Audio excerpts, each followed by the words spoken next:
우리 예. K방산입니다. 예, 예, 그렇죠. 우리 무기가 네. 유럽 국가 폴란드에 수출 계약이 체결됐다는 소식이 들리고 있는데 예. 역대 최대 규모라고요? 네, 그렇습니다. 지난주에 폴란드하고 네. 7조 한 7천억 원 와. 이행 계약이 체결이 됐어요. 네.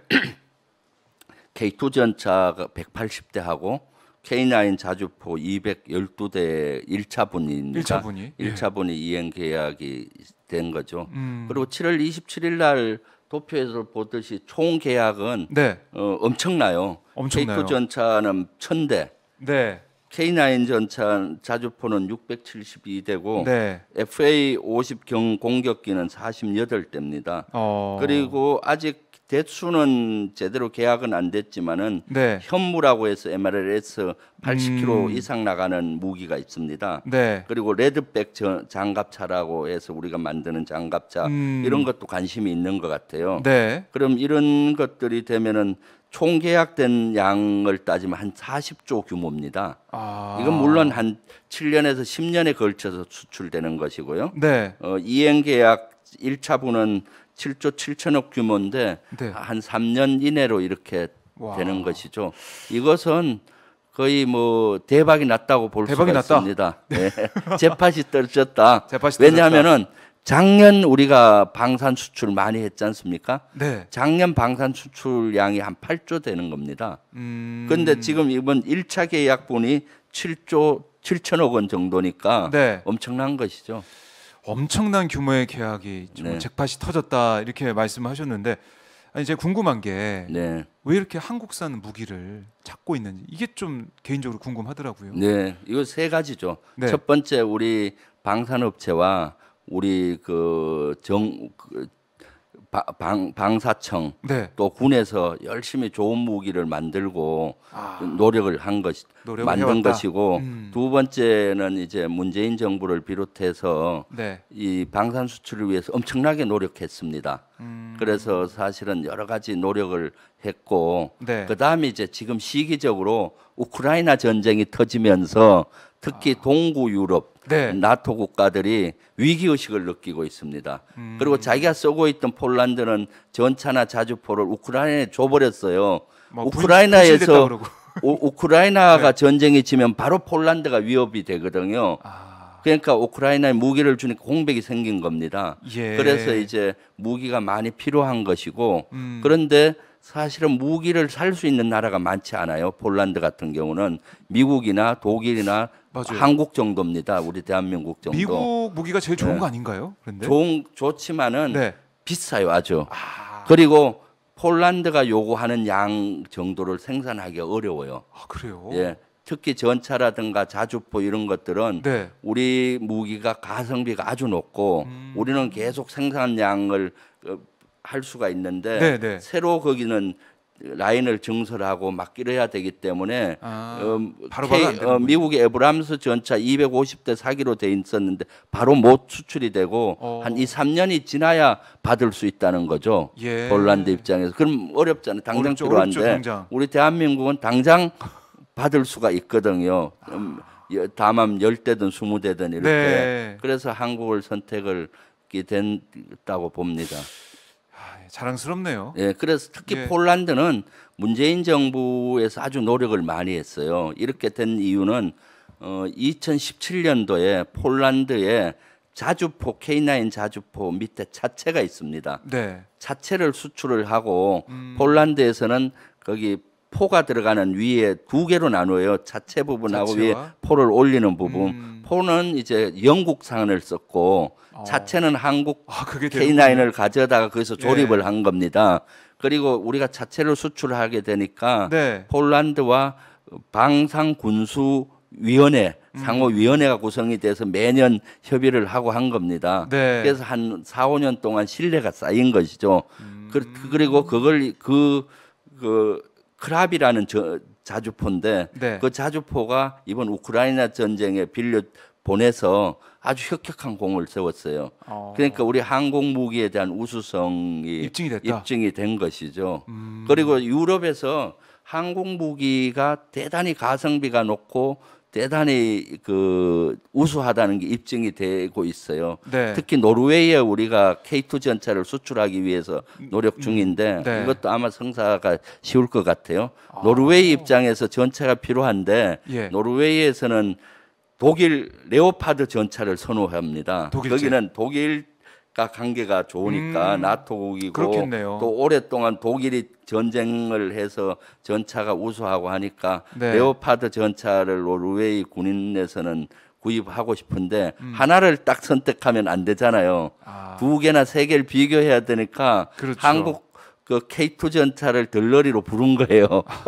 그리고 실험을 두 개를 해서 네. 이게 우수하기 때문에 선택한다. 거기도 그런 시스템이거든요. 우리도 외국 무기를 도입할 때 두 개, 세 개를 맞아요, 비교해서 맞아요. 하지 않습니까? 네. 그래서 갔는데 실험을 해보니까 정확도가 우리 것이 90% 이상 월등하고 그래요. 기동력도 뛰어나고 예. 또 특히 노르웨이가 추운 지방이지 않습니까?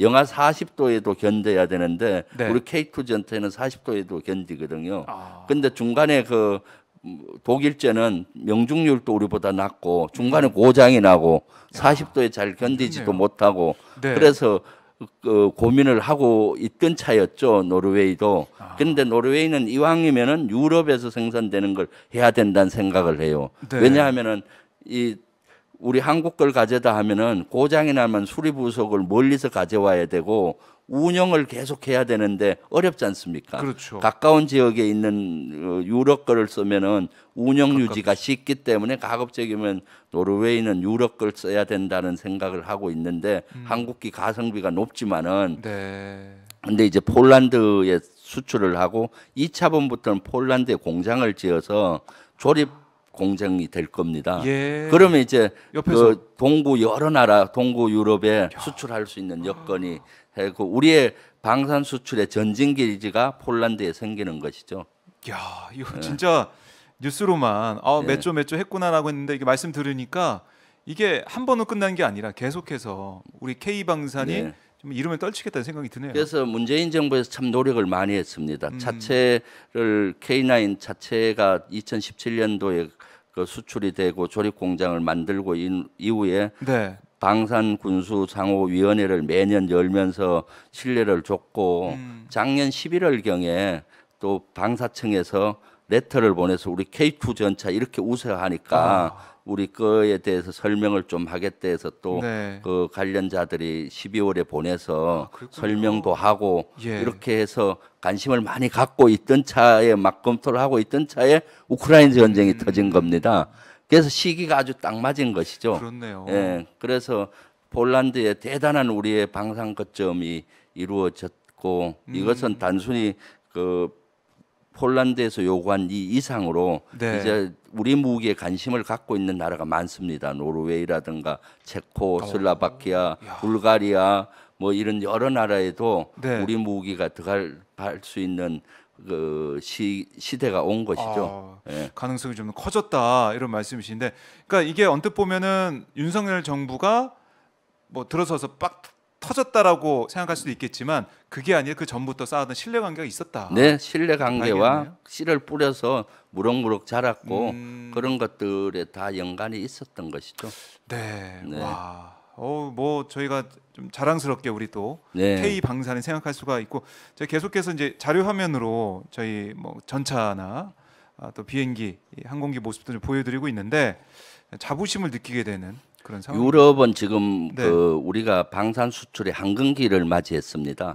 왜냐하면 유럽은 나토 국가로 지금 연결돼 있잖아요. 네. 나토국 대부분 유럽 나라들은 국방비를 GDP의 2% 정도를 내야 되는데 그동안 2%를 안 내고 미국에 의존을 해왔어요.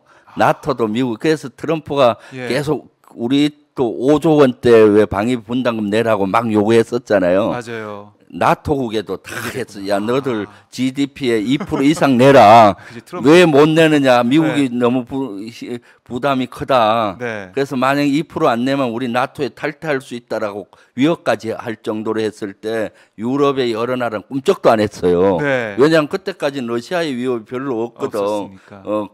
근데 우크라이나 전쟁이 딱 나면서 위기를 의식을 느낀 겁니다. 그래서 유럽의 나토국이 스스로 GDP의 2%에서 2.5%로 다 올렸고 올렸어요. 폴란드는 3%까지 내년도에 국방비를 올렸습니다. 그렇네요. 위기감이 예, 있군요. 그리고 동구권 여러 나라들은 러시아제 무기를 주로 썼어요. 옛날에 그 유럽 중에서도 동구권은 옛날 소련과 영향력. 같이 예. 영향력 안에 있어서 소련제 무기를 썼거든요.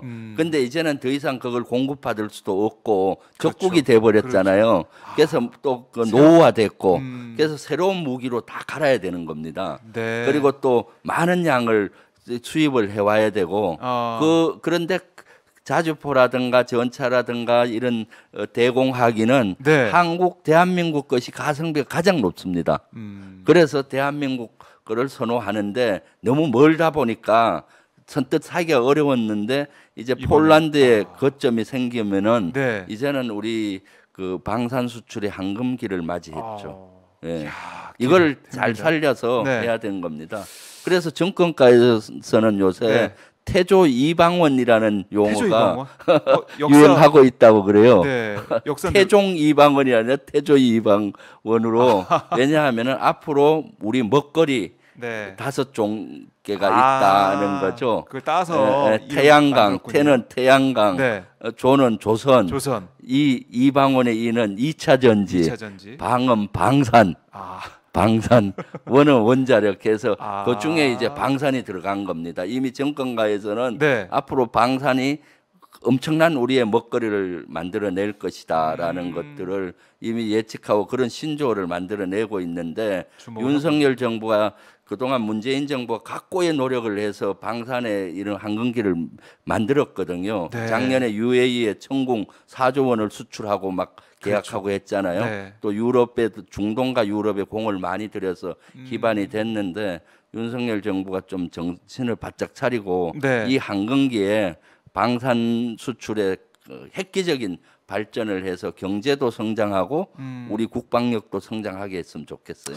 그러게요. 이거는 좀 문재인 정부가 했던 걸 잘 네. 좀 이어받아 가지고 네. 발전시키길 바라겠고 그렇게 잘 하는지 안 하는지 네. 김병주 의원 또 국방에 계시니까 예. 아마 철저하게 감시하고 또 여러 가지 조언도 해주실 것 네. 같습니다. 그래서 이번 국방위에서도 제가 네. 조언한 것이 나토 지역, 특히 유럽 지역에 국방 무관들을 많이 더 보내라. 아. 그리고 계급을 상향해라. 예. 그래서 좀 더 이런 것들을 항공무기 우수성을 전파해서 네. 군이 방산 산업 육성에 적극 지원을 해야 된다. 이런 것들을 조언을 했는데 네. 그 국방부 장관은 검토는 한다고 하더라고요. 그런 예. 것들을 잘 지켜볼 예정입니다.